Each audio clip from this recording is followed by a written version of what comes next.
Hai Sobat Terrell Chess, ini adalah salah satu game paling akurat ketika saya bermain over the board atau secara langsung. Akurasi di game ini, saya bermain dengan akurasi 97%. Tahun 2024, bulan Agustus, saya mengikuti turnamen di kota Split. Tahu nggak di mana? Itu di Kroasia. Kota Split berada di paling ujungnya Kroasia.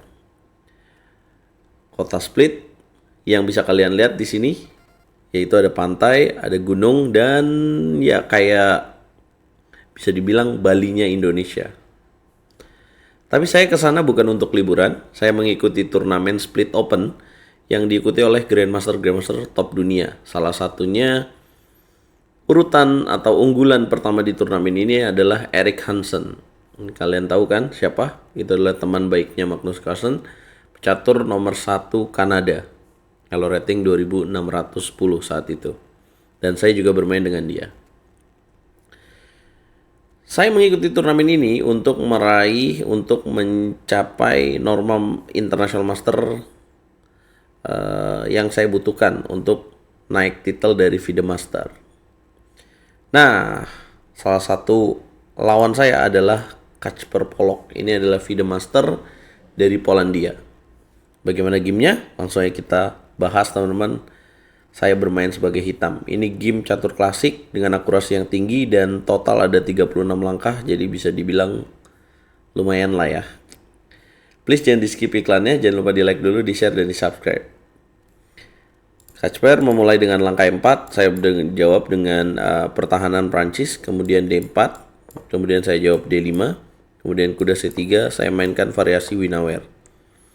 Putih mendorong E5, saya jawab C5. Kalau ada lambang buku berarti ini sesuai dengan teori ya. Kemudian putih A3. Pertukaran terjadi di petak C3, dimakan lagi dengan pion dan saya mainkan langkah Queen C7. Putih Queen ke petak G4, coba ancam pion petak G7. Saya mainkan langkah F6. Nah, ini menarik teman-teman. Saya mainkan langkah F6, kemudian putih melakukan jalan gajah B5. Kemudian saya mainkan langkah Raja F8. Kenapa ada tanda bintang? Berarti itu langkah yang bagus teman-teman. Ketika saya memilih langkah Raja F8, ini sebenarnya bukan terjadi pada pertandingan itu yang tiba-tiba muncul dalam otak saya. Sebenarnya ini adalah preparation saya. Jadi biasanya seorang pecatur profesional itu apa sih yang dilakukan untuk menghadapi pertandingan? Nah, biasanya sebelum bertanding itu akan muncul pairing. Jadi kita akan tahu beberapa jam sebelumnya kita akan melawan siapa. Ketika masih ada waktu, maka kita akan mencari tahu cara bermain dari lawan kita. Carinya gimana? Bisa cari di internet, cari datanya di database ya, di program-program catur atau bisa cari di chess.com. Kita coba cari tahu cara main lawan kita, calon lawan kita supaya kita nggak kaget kalau kita mendapat lawan yang tangguh gitu ya. Nggak kaget kalau misalkan ada jebakan-jebakan yang ingin dimainkan. Nah, ternyata memang Kacper Polak mainnya kalau ketemu French defense, pertahanan Prancis selalu dengan Queen G4. Dan di sini saya bermain dengan langkah Raja F8. Kenapa nggak ditutup aja ya? Mungkin saya ingin jelaskan. Kalau ditutup dengan kuda, maka lawan akan kuda F3. Jadi dia akan tetap menyerang hitam. Gak enak. Kalau Raja F8 ini kenapa? Selain jaga pion ini, juga memiliki ancaman untuk makan pion ini atau ini. Ketika dimakan balik bisa menteri A5.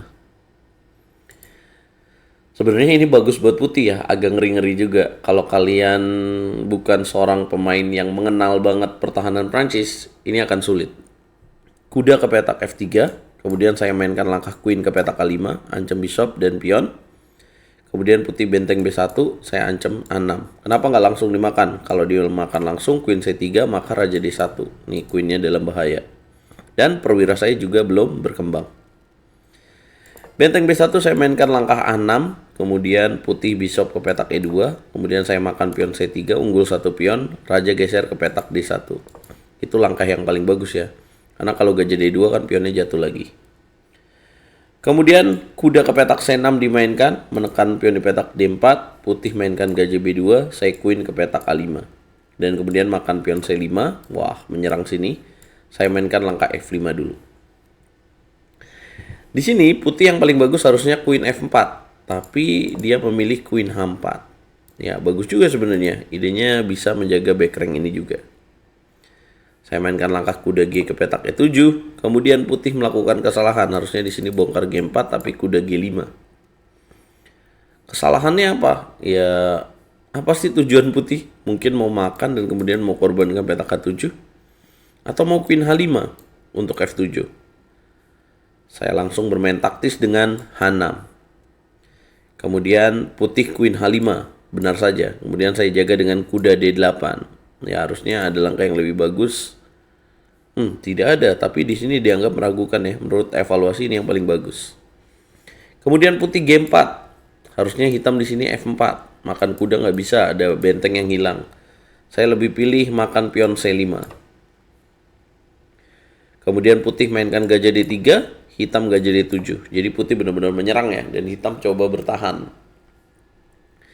Putih makan pion F5, dimakan. Kemudian langkah ke-21, putih mulai nggak sabar dan mainkan langkah dorongan E6. Bahaya sekali nih kalau misalkan kita terpancing makan pakai kuda, maka skakmat menteri F7. Kalau misalkan di sini kita makan pakai bishop, maka putih akan bisa mainkan langkah queen ke petak H4. Terbongkarlah. Saya tidak gegabah merespon langkah E6 ini, tapi saya mainkan langkah gajah E8. Great move. Kemudian putih queen H3. Karena gajah ini bahaya banget, sekaligus ini ada ancaman F5, saya mainkan langkah D4. Waktunya mulai menurun. Putih benteng E1, harusnya kuda F3. Benteng E1 dimainkan. Saya mainkan raja G8, tujuannya mau makan kuda. Kemudian kuda mundur. Saya mainkan langkah kuda D ke petak C6, menjaga pion. Kemudian putih di sini mulai panik ya, tinggal 13 menit, harusnya raja E2, menteri G3 dia mainkan. Saya menemukan langkah kuncian gajah H5. Mulai keluar perwira saya. Putih harusnya benteng G1, raja C1 dimainkan. Idenya taktis sebenarnya. Saya langsung nggak sia-siakan untuk hilangkan kuda yang kuat. Kemudian queen F3 dan saya mainkan langkah kuda E5. Ancaman queen, ancaman petak D3. Putih mainkan langkah queen ke petak E2. Saya tukar kuda dengan bishop. Harusnya ada langkah yang lebih bagus, yaitu harus mundur lagi. Ini dimakan, kemudian dimakan lagi pakai queen. Kemudian saya mainkan langkah great move lagi, kuda C6. Putih benteng E2. Nah, idenya apa? Sepertinya menjaga petak C2 atau bingung mau jalan apa. Saya mainkan langkah raja H7, great move lagi. Putih mendorong pion. Kalau misalkan dimakan pion D4 kena, saya benteng H ke petak E8. Putih A4, kalau dimakan ada gajah A3. Apa yang harus dilakukan oleh hitam? B5 saya mainkan. Putih, kalau misalkan di sini gajah 3, saya dorong B4. Maka dia tidak jadi, dia mainkan langkah benteng E6. Apa langkah yang bagus untuk dimainkan oleh hitam dalam posisi ini, teman-teman? Yap, saya mainkan langkah kuda ke petak B4. Queen ke petak B3, benteng A ke petak C8. Putih mengira akan terjadi langkah yang hebat dengan gajah ke petak D4. Apa langkah yang akurat di sini? Apakah makan gajah atau makan C2? Yap, tepat banget, makan C2. Kemudian dia makan dan akhirnya dia menyerah. Kenapa? Waktunya tinggal dikit dan hitam memiliki keunggulan yang jelas. Kalau gajahnya kabur nih ke petak B6, maka akan terjadi kuda D4 ya. Skak benteng. Jadi perwiranya akan kena. Akurasi dari hitam saya 97%, putih 88%. Kuat juga teman-teman. Dengan 18 langkah base, 6 langkah great move, sementara putih 4 great move dan 1 mistake yang saya lakukan tanpa miss dan tanpa blunder, yaitu harusnya di sini. Berapa poin yang saya kumpulkan dari split open ini? Split open ini saya mengumpulkan 7,5 poin dari 11 babak teman-teman. Nih, ada juga pecatur Indonesia mengikuti turnamen ini, Grandmaster Novendra Priasmoro. Jadi saya kemudian juga ada pecatur wanita Indonesia juga yang mengikuti turnamen ini. Nah, jadi inilah hasilnya. Erik Hansen keluar sebagai juara, kemudian Ante Saric, Grandmaster kuat asal Kroasia, keluar sebagai runner up. Kemudian Alexander Volodin ini dari Estonia, ini kuat juga Volodin Alexander, dan saya peringkat 4. Saya mendapatkan norma IM di sini dan kenaikan elo rating yang lumayan bagus, teman-teman. Nah, ironisnya, menariknya gini. Sebelum turnamen ini, saya mengikuti turnamen namanya Six Day di Hongaria. Jadi kalau teman-teman mau meraih titel dengan lebih cepat, kita harus modal. Kita kalau mau stay di sana, di Hongaria itu setiap bulan ada 3 turnamen yang berpeluang untuk menghasilkan norma IM sampai norma Grandmaster. Selain modal yang harus cukup, juga kemampuan yang harus teman-teman miliki juga ya. Ini kalau kita punya uang tapi nggak punya kemampuan juga sulit juga. Jadi kalau teman-teman menyelesaikan turnamen di Hongaria, di sebelumnya turnamen ini saya pahit banget nih. Sebelum turnamen ini saya harusnya bisa dapetin norma IM, yaitu dengan 7 poin dari 9 babak.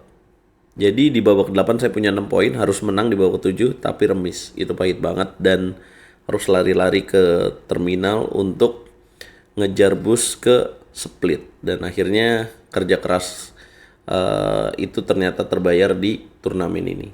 Jadi saya mau bilang memang mengejar cita-cita itu bisa se-epic itu, bisa selelah itu. Jadi buat teman-teman yang menonton ini mungkin sedang berusaha untuk meraih titel, berusaha untuk meraih elo rating, pasti akan selalu ada cerita-cerita yang kayak gitu. Yang pasti jangan pernah menyerah dan jangan juga tetap stay menjadi orang yang tidak belajar. Harus belajar terus, harus improve terus supaya nggak cuma kerja keras doang tapi kerja cerdas juga. Kita ketemu di video berikutnya, teman-teman.